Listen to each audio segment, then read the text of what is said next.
Salut, je suis Christelle d'ici de la chaîne Académie de la Nouvelle Conscience. Alors, une petite vidéo cette fois-ci pour parler des comètes et l'arrivée de la vie sur la planète Terre.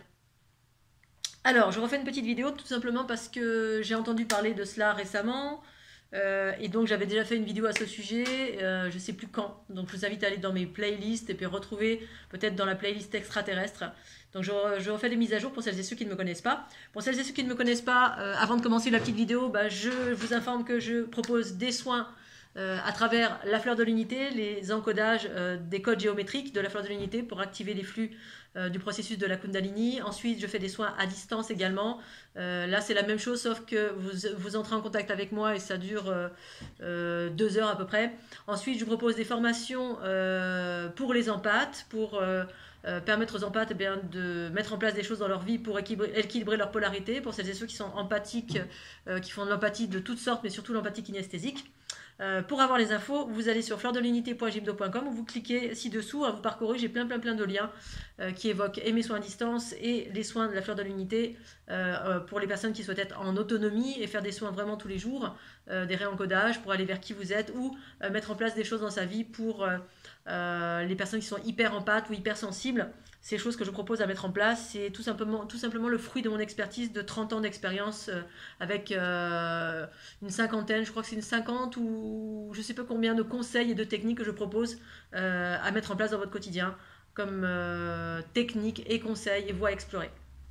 Ceci étant dit, alors les comètes, puisqu'on est dans l'actualité, particulièrement dans l'actualité extraterrestre, et j'adore, c'est hyper excitant je trouve, et donc je voulais rebondir sur la notion extraterrestre, arrivée de la vie on va dire, mais en lien avec la conscience extraterrestre sur la planète Terre. J'ai personnellement eu une vision, mais une vision, plus qu'une vision, une conscience, puisqu'en fait j'ai la capacité à intégrer des choses ou être moi-même, avoir la capacité de soit revisiter des choses en qualité de ce que je suis, puisqu'en fait quand on est la conscience universelle, on est toute chose, et quand on est toute chose, on peut revisiter cette chose à partir d'un événement, mais nous à l'intérieur de l'événement, comme si c'était moi-même.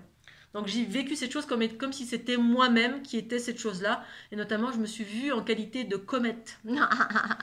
Et en même temps, pendant mon tour du monde, c'est aussi quelque chose, d'ailleurs ça me revient à l'esprit là maintenant tout de suite. Pendant mon tour du monde, j'avais beaucoup d'informations relatives aux comètes. Je me voyais comme une comète, je voyais mes cheveux comme une comète, en lien avec le lion, la crinière de feu, les yeux comme ça. Et ça me suivait, et effectivement, pendant mon tour du monde, j'ai été dans des endroits reliés à des impacts de comètes, notamment. Et c'est arrivé par hasard, hein. J'étais sur la route comme ça, et puis soudain, oh tiens, un cratère, et puis là, il y a tout qui me fait, oh, fallait là-bas. Alors c'était magnétique, j'y allais en fait, hein, j'y allais, j'étais sur le chemin, et puis alors je sais plus quel était ce cratère, c'était un cratère immense. Je me souviens que j'avais récupéré des pierres de météorites. Et bref, bon, du coup j'ai reconnecté avec une multitude de choses en lien avec l'arrivée de l'espace, du cosmos, de la vie sur Terre, mais à l'époque j'avais pas ces infos. Voilà, j'ai eu beaucoup plus tard, c'est-à-dire donc mon voyage s'est passé en 2012, et plus tard j'ai eu une vision, une vision, une conscience, un éclair de conscience comme ça. J'étais sur les dunes du Pilat. J'étais en train de faire un équilibrage, quelque chose de particulier, il y a peut-être 5 ou 6 ans de cela. Et je me souviens, donc il y a 5 ou 6 ans, j'ai dû faire cette vidéo-là parce que je me suis vue comme étant dans une comète. J'étais à l'intérieur de la comète. Alors la comète, je vous décris ce que c'était. C'était une espèce de chose qui, d'aspect extérieur, ressemblait à... donc c'était de la roche en fusion qui donnait l'impression d'être en fusion, donc comme un soleil, une roche en fusion, avec une grande queue qui déboulait dans l'espace comme ça. Donc d'extérieur, on avait la sensation que c'était un rocher qui se consume, hein, c'est un peu ça en fait, un bout de rocher qui se consume, mais à l'intérieur, c'était un vaisseau extraterrestre. En tout cas, extraterrestre, je vous explique ce que c'est, c'est-à-dire qu'il y avait une conscience, quelque chose qui était... c'était une conscience, c'est-à-dire c'était comme un vaisseau, une conscience, et une conscience, c'est-à-dire qu'il y avait une volonté consciente d'apporter la vie sur un bout de rocher. Et ce bout de rocher, en fait j'ai perçu la Terre comme étant un bout de rocher au début voilà, qui n'était pas vraiment rond, qui était un peu difforme comme ça, qui circulait dans l'espace et sur lequel il n'y avait rien, c'était stérile en fait. C'est stérile, c'est un bout qui circulait comme ça. En fait, c'est comme si c'était un petit peu le début, vraiment le tout début. Alors j'essaie de me souvenir, parce que c'était il y a 6 ans en arrière, donc il faudrait que je revisionne cette vidéo si je la retrouve. Si vous la retrouvez avant moi, bah merci de me la transférer. Parce que j'ai à peu près 1000 vidéos, donc c'est pour ça que je refais souvent les mêmes, parce que pour celles et ceux qui débarquent, et qui me connaissent à peine. Et donc du coup, je vois à l'intérieur qu'il y a une conscience, que c'est un vaisseau, parce qu'effectivement nous on a une vision d'un vaisseau, parce qu'avec ce qu'on connaît, hein, on connaît les avions, on a une idée à peu près de ce que c'est une soucoupe volante, parce qu'on a une image qu'on nous a donnée. Mais un vaisseau, parfois, ça peut être un bout de caillou qui passe devant vous, et puis en fait, dedans, il y a une conscience, et c'est un vaisseau. Voilà. Mais pour nous, c'est pas un vaisseau parce que on va l'associer à un caillou ou à une comète, parce qu'on a mis cette étiquette là-dessus, et qu'il y a encore plein de choses qu'on ne connaît pas. Tant qu'on n'est pas conscient au-delà de l'inconnu, on va dire, ben, voilà, on classifie dans les tiroirs du connu de notre être. Voilà, c'est ça l'ego, un peu, entre guillemets. Hein, et c'est normal. Et donc, je voyais qu'il y avait une conscience, qu'il y avait la conscience et l'idée d'ensemencer un bout de rocher stérile. Donc ça arrive sur la Terre, il y a une espèce de ralentissement quand même pour que l'impact soit mesuré, pas trop fort pour péter le... Donc en fait ça ralentit, ça s'est mis à ralentir justement parce que ça mesurait en fait l'impact euh, pour éviter de faire exploser le bout de rocher qui était la planète Terre, hein, parce que selon la grosseur de la météorite et la puissance et la vitesse à laquelle elle arrive, ben, ça peut faire un impact tel que plutôt que d'apporter la vie, ça peut tout exploser. Donc du coup, il y avait une intelligence qui mesurait cela à l'intérieur, c'est-à-dire pas arriver trop vite, pas trop lentement, ceci, cela, bref, boum, un impact.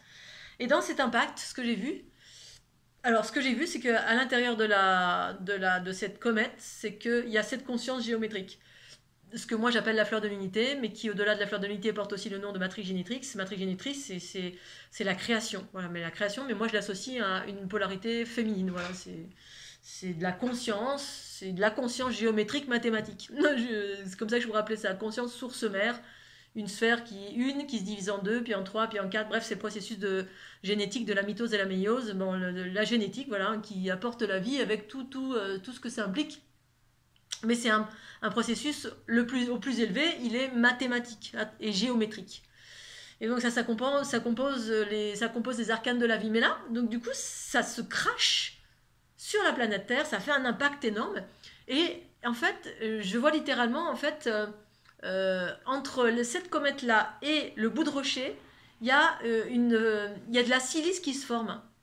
Une espèce de silice. En fait, c'est ce que j'ai vu dans les cratères là aux États-Unis, en Arizona, je ne sais plus trop où c'est que je suis allée. Effectivement, il y a une espèce de... c'est comme du verre en fait, c'est comme du verre qui, sous l'effet d'une intense chaleur, ça fait du verre. Et puis, ben, ce verre-là, je ne sais pas, certainement que c'est une composante chimique qui vient se mélanger avec cette géométrie. En fait, la géométrie, elle sort de cette... parce qu'en fait, la météorite, en fait, elle se consume plus ou moins, mais il y a quand même un bout qui reste et qui va créer cet impact. Et donc, cette géométrie rentre en contact avec ce bout de rocher, il y a une alchimie qui se produit entre des différentes composantes chimiques et la géométrie ensemble. Et cette géométrie, une fois qu'elle a touché le sol, avec cette alchimie de cette silice, eh bien, cette silice, en fait, cette silice, elle s'est amalgamée avec cette géométrie. Et à l'intérieur, j'ai vu qu'à un moment donné, ça rentrait dans le cœur de la planète. C'est-à-dire que la géométrie amalgamée à la silice, ça faisait comme des grains de sable. Ces grains de sable, ils s'enfonçaient dans le sol progressivement jusqu'à aller au cœur de la planète. Et là, ça se déployait. Du 1 et le 2, le 4, le 6, le 8, et tac, et tac. Et la géométrie, boum, boum, boum, se déploie en totalité à partir du cœur de la planète qui... à travers cette silice qui s'est amalgamée avec cette géométrie, qui a permis à cette géométrie d'aller au cœur de la planète. C'est quelque chose de cette nature, hein, peut-être, mais de mémoire, je crois que c'était ce genre de choses. Alors, pour moi, c'était une conscience extraordinaire, et en même temps, j'étais à l'intérieur de la comète. C'était moi, la comète. Et en même temps, je comprends que c'était moi, parce que depuis l'activation de ma Kundalini, alors quand je dis c'était moi, c'est moi, toi, nous, vous, dès lors, en fait, on monte en fréquence. Je suis plus Christelle, je ne suis pas que Christelle d'ici. Je suis, j'ai la capacité de m'appréhender en qualité de cette géométrie aussi. C'est ça en fait, d'être un et multitude. C'est-à-dire que j'ai conscience que je suis ça, je suis une conscience extraterrestre aussi en lien avec les êtres bleus, ceux qui viennent de là, Alpha du Centaure, ceux qui viennent de là, je sais plus, c'est Andromède, ceux qui viennent de... Voilà, parce qu'il y a différentes races d'êtres bleus. Bref, sur plein de plans de conscience, j'ai une incarnation qui est différente. C'est ça, la forme de multidimensionnalité de mon être. Et dans ma version la plus, je dirais la plus vaste, ce que certains appellent source, et moi ce que j'appelle dans la version de la source, alors la mienne, hein, parce que moi la source c'est cette géométrie trinitaire, source-mère. Pour d'autres, la source c'est Dieu, pour d'autres, la source c'est ceci, cela, bref, c'est un truc informe. Moi, la source que j'ai retrouvée, c'est celle-ci. Voilà, chacun va la nommer différemment, ou chacun a une source différente, je sais rien, parce qu'on a des filtres différents, on vient d'une espèce différente, donc du coup, selon si je suis un gris, un jaune, un bleu, machin, ben, je perçois la source différemment, parce que ben, on est tous sur des plans de conscience et de fréquence ben, plus ou moins importants, plus ou moins élevés. Et donc, ben, je me suis vue en qualité de cela, parce que j'ai la capacité, comme j'ai retrouvé ces fréquences au plus élevé de mon être, c'est ce qui me permet justement d'avoir perçu cette géométrie en moi, parce que j'ai pu monter aux espaces les plus élevés de mon être, certainement qui est encore plus élevé, mais à mon sens là où j'en suis aujourd'hui en étant incarné pleinement sur cette planète, et ce qui m'a permis de percevoir ce process de cette comète qui arrivait et qui engendrait la vie, en tout cas un certain niveau de vie, parce qu'après il y a d'autres, on va dire, ensemencements. Ces autres ensemencements, c'est la génétique de la matière. C'est ce que j'appelle la génétique de la matière, c'est les gens, les espèces qui ont la technologie, qui ont le savoir-faire de l'ingénierie génétique, hein, qui savent manipuler les gènes, et qui ont créé des mélanges de gènes entre espèces de, je sais pas, des barans, une espèce de reptilien, ils ont assimilé les deux, ils ont mis un peu de singe, ils ont fait ça, puis hop, ils ont... Et ça, c'est la génétique, celle qui est à l'origine de l'humanité, du mélange des genres de nos corps. Voilà, mais après, il y a l'origine de la vie, en tout cas celle-ci, parce qu'il y a différents types d'ensemencement, hein, à travers la géométrie, cette source mère qui crée des mondes, qui est créée à partir de cette conscience géométrique mathématique et amalgamée à des acides aminés, de l'alchimie, de la terre, quoi, en quelque sorte, hein, du rocher, de la terre, en lien avec les éléments, le feu, le minéral, la conscience amalgamée. Et j'ai trouvé ça, c'est extraordinaire, franchement extraordinaire. Et je voulais partager cette expérience parce que je l'ai déjà partagée une première fois. Et voilà, qui va certainement, c'est aussi en lien avec ce que certains scientifiques avancent comme théorie. Je ne sais pas si ce sont des théories ou des faits. J'en ai entendu parler aussi là récemment dans une émission. Et puis du coup, j'ai envie de rebondir bien évidemment parce que moi je suis en plein là-dedans et ça depuis des années. Et pour contribuer à accentuer cet espace, parce que si tant est qu'on écoutait ceux qui sont dans la conscience, peut-être qu'on aura déjà des informations beaucoup plus, voilà, on pourrait évoluer beaucoup plus vite, mais voilà, donc je voulais juste reparler de cela parce que c'était une expérience extraordinaire pour permettre à chacun peut-être de se retrouver là-dedans, parce que peut-être que vous avez déjà vécu ça vous aussi, soit eu des visions, soit en étant vous-même cela. Voilà, je voulais juste partager ça, j'espère que vous allez bien, je vais m'arrêter là, c'est une petite vidéo courte pour parler du début de la vie sur la planète Terre. Et je vous fais des gros bisous Scooby-Doo, puis surtout pensez au petit pouce bleu, à la petite cloche, et puis n'hésitez pas à mettre des commentaires bienveillants, ce qui peut aider à faire connaître ma chaîne d'une façon plus vaste. Je vous embrasse bien fort et bisous bisous.